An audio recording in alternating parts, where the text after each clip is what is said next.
আপনি যখন এসআইআর এর ফর্মটা ফিল আপ করবেন, ফর্মটা ফিল আপ করার সময় এখানে দেখতে পাচ্ছেন বিধানসভা ক্ষেত্রের নম্বর, অংশ নম্বর এবং ক্রমিক নম্বর আপনি কোনটা দেবেন।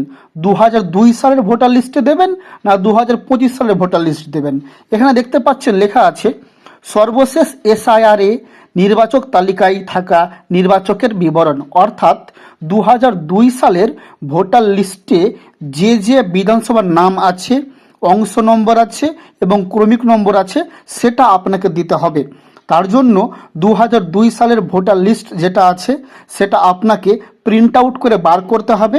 তারপরে দেখতে পাচ্ছেন আপনার সামনে এরকম ভোটার লিস্ট চলে আসবে।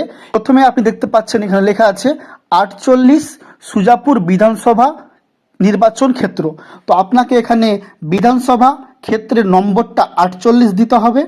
তারপর এখানে দেখতে পাচ্ছেন লেখা আছে অংশ 138। আমি এখানে অংশ নম্বরটা 138 দিয়ে দিয়েছি।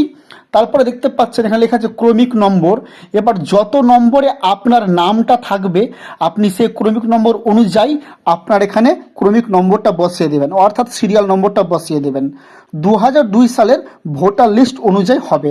নিচের যে দুটো ঘর দেখতে পাচ্ছেন, প্রথম ঘরটা যাদের নাম 2002 ভোটার লিস্টে আছে তারা এই ঘরটা ফিল আপ করবে, এবং যাদের নাম 2002 ভোটার লিস্টে নেই কিন্তু পরিবারের অন্যান্য সদস্যের নাম আছে, যেমন বাবা, মা, ঠাকুরদা, ঠাকুরমা, তারা এই ঘরটা ফিল আপ করবে।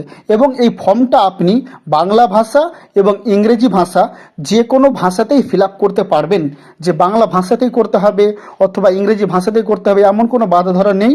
আপনার যে ভাষাতে ইচ্ছা আপনি সে ভাষাতেই ফর্মটা কিন্তু ফিল আপ করতে পারবেন।